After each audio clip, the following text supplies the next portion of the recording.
Hi guys, Richard from the Poke family here again.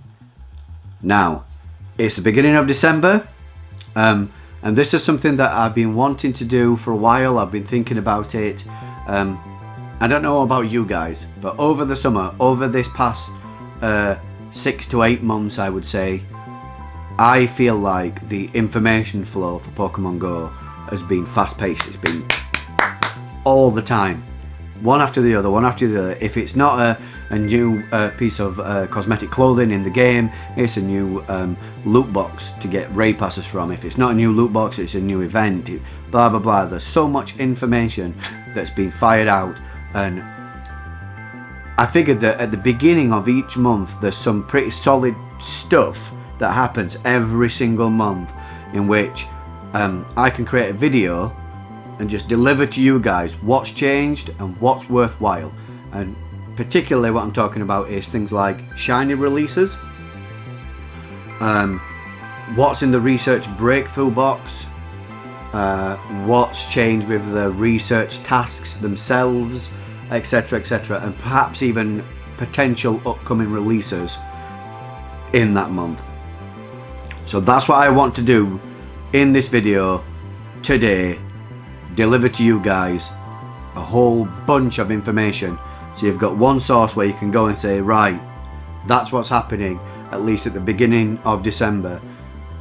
It won't be able to cover everything, it won't be able to tell you every release, because they drop releases on us, and that's when we're going to be jumping on and doing lives and other in the action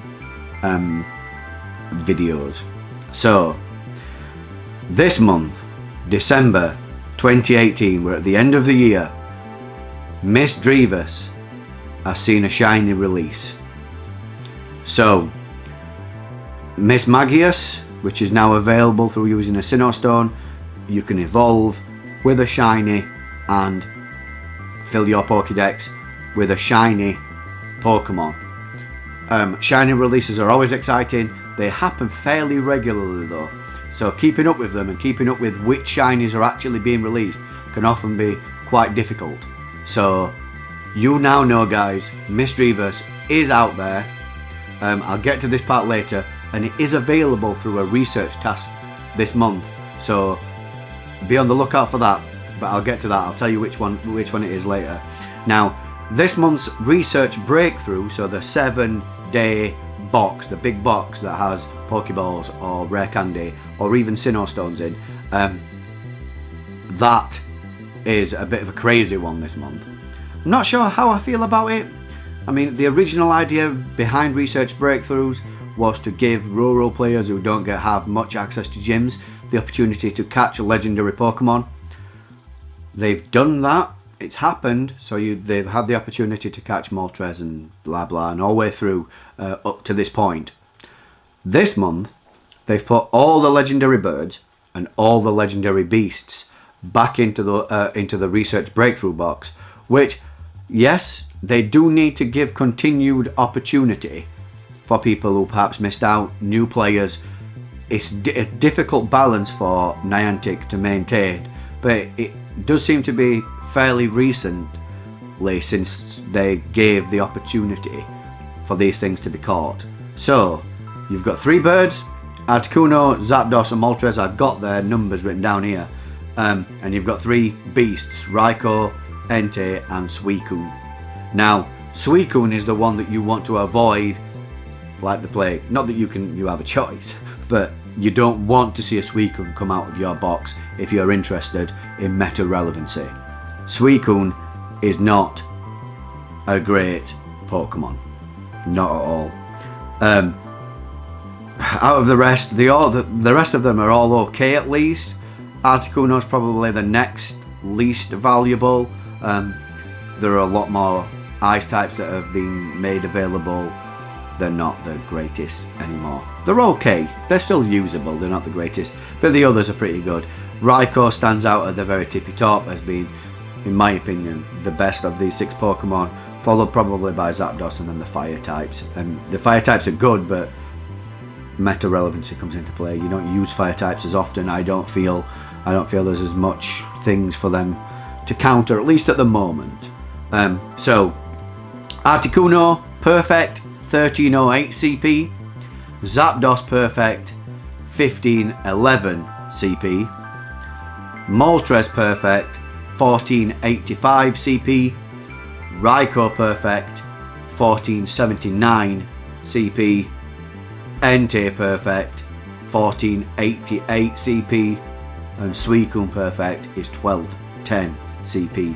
So when you're opening your boxes, those are the numbers that you're looking for. If you manage to get a perfect one, perfect legendaries, I think they're always worth dropping a few candies into, a few rare candies, except Suicune, obviously. Maybe Articuno now, but at one point Articuno was a fair choice. You know the numbers. Make your choices when you open your boxes to see whether you want to power up. They come out at level 15, so you've got quite a haul to get it to the top. But then again, we have got PvP coming. I'm going to get to that in a second. But now there is a reason to have decent IV Pokemon that aren't powered up. You don't need to sink your Stardust into everything that's good anymore. But we'll get to that. The field research. I'm not going to go through every field research task that's in the game.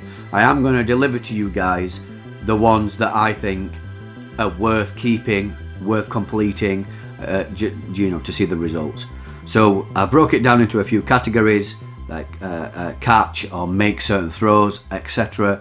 So in the catch category, you'll have seen this many times before. Catch 10 Pokemon, it results in a Magikarp. Magikarp has a shiny opportunity. A good IV one can evolve into Gyarados, which is still a very, very, very good water type, guys. I mean, it doesn't have many weaknesses. It's double weak to electric, and I believe that's it. I think that's its only weakness. So, perhaps not the greatest gym defender, but if you're rushing, if you're driving by a gym in a car and there's a spot, you know, a good Gyarados is not a bad option to just drop in there. So it's not a bad choice. Catch a Dragon type will result in a Dratini. If you didn't get your full fill of catching Dratinis in this mega community weekend that we've just had, a good IV Dratini is always worthwhile. People might have a candy stock now and they might be looking for something to evolve. Dragonite is a great attacker and a great defender. A solid Pokemon. In the make throws category, making 3 great throws will result in a Ghastly. Now Ghastly has a shiny opportunity. Yes, if you evolve a good IV Ghastly now, it won't result in a Gengar that's got Lick or Shadow Claw, but the shiny opportunity is a great opportunity to get a good IV shiny Pokemon for in the future, in case the Lick opportunity ever comes around again. So that's why that's there. Make a great curveball throw. It results in a Spinder. I believe it's the 6th iteration. So I think we've had 7 and 8, and I don't remember. We've had 4 of them, and this is the latest in that. So if you haven't got that one yet, you're looking for a single make one great curveball that will result in a Spinder. 3 excellence in a row is a Larvitar. Larvitar, in my opinion, is always welcome. Everyone should always be looking for better IV Larvitars. There are so many Psychic type Pokemon to beat in raids, the Dark types. Tyranitar, in my opinion, still sits at the top. I know Weavile fans, I know that Weavile is competition for Tyranitar, I get it. It's just the bulk, for me, makes a difference. These guys have got a bit of stamina and they do amazing damage. So Larvitar, always great. In the battle category, so what this means is you have to battle a gym or a raid. 7 super effective charge moves results in an Electabuzz. Yeah, so if you see 7 super effective moves in a gym battle, it results in an Electabuzz, and that's a good one. Electabuzz evolves into Electivire, which is a great, fantastic electric type Pokemon that's not a legendary. You can get candies from it from quests and other places. Electabuzz nests, so it's great to evolve with a Sinnoh Stone. Win a raid results in a Porygon spawn. Now Porygon Z is in the game. It's a great generalist. not a terrible choice for using a Sinnoh Stone. I wouldn't perhaps do it immediately, but down the line, nothing wrong with having a decent Porygon Z. That's a good place where you could find a decent IV Porygon. In the hatch category, hatch one egg results in an Exeggcute. I can never say that Pokemon's name, guys. Exeggcute, which, you know, the little 6 eggs in a clump, which evolves into an Executor. I can say that one better, which is still a great grass type Pokemon. Has solid moves. It's got good typing if you want to use it as a gym defender, with it being grass and psychic. You could slap psychic moves on it and put it in a gym, so it fights off those, you know, those Machamps that are coming at the gym. 3 egg hatchers, Magmar. Magmar now can evolve into Magmortar. It's not the greatest Pokemon, its moves let it down, but the fact that you can evolve it means that you want to probably dig out a good IV one. At some point, they might make some changes. There might be a community day or an event that results in Magmortar getting better moves.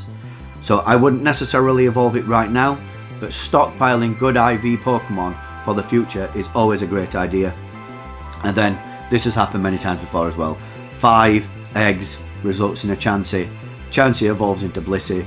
Blissey is still the best gym defender, in my opinion. And evolving a Pokemon results in an Eevee. Just a single Pokemon, evolve it.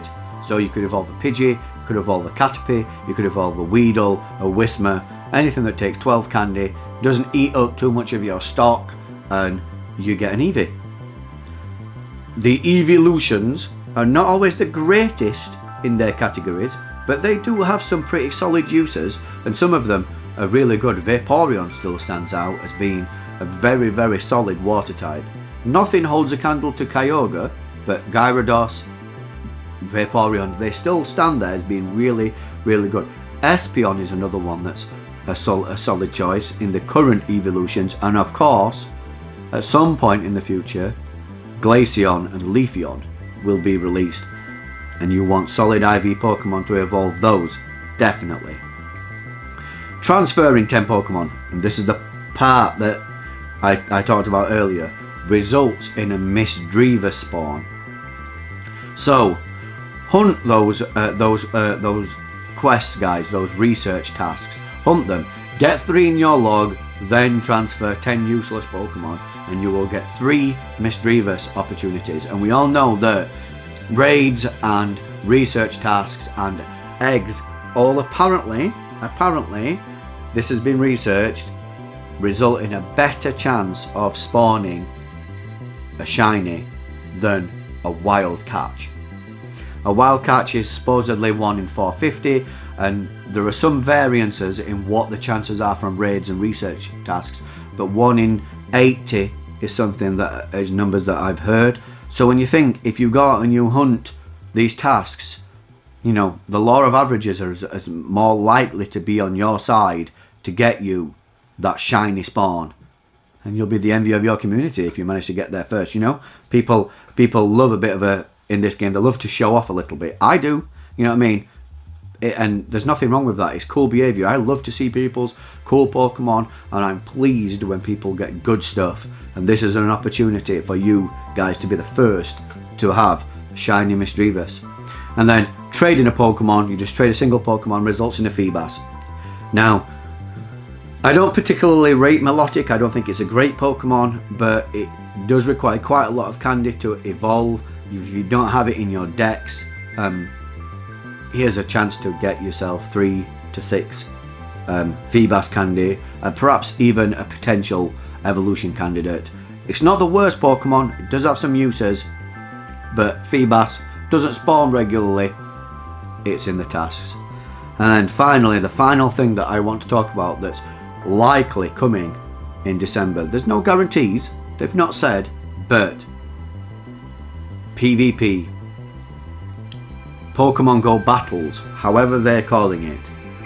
Now, the only solid information that I can give you, there's loads of other stuff, there's 2 pieces of solid information that I can give you. Number 1, there's going to be 3 leagues. The Great League a 1500 CP maximum limit. Remember earlier when I was talking about legendaries, level 15 legendaries out of the research boxes? There's the opportunity to use them straight out of the box. In a Great League situation, you could use an Entei, a Suicune, whatever, straight out of a research box. If it's got good IVs, you stand a solid chance, and it's going to be a real surprise to people that you pop that out. The second league, the Ultra League, a 2500 CP limit. And then finally the Master League that has no CP limit. So all those Pokemon that you've powered up, ready to use in raids, ready to use as gym defenders, that's the category that they're going to sit in. So they're not making your powered up Pokemon useless for PvP, certainly not. They've just given you 3 different things. And the other solid piece of information that I can give to you, I have seen screenshots that show Pokemon Go Battle has 3 Pokemon. You have 3 Pokemon on your team. As to the mechanics, I don't know. It seems to be CP based, but then again, they've used CP, kind of, it's called CP, in Pokemon Let's Go Pikachu and Pokemon Let's Go Eevee. These things are slowly amalgamating. They're coming together and finding common ground and sharing between themselves. So Pokemon Go is influencing main series games, and the main series games is definitely influencing Pokemon Go. So who knows how it will turn out with PvP, how it will work. I desperately hope that it's not a tap and swipe system. Not all. I don't mind tap and swipe for raids and gym battles, but for PvP, hardware matters, Niantic. It matters. And if you've got a decent piece of hardware, then it's going to outperform somebody who's got a less decent piece of hardware. The only way to make this thing fair is to make it turn-based.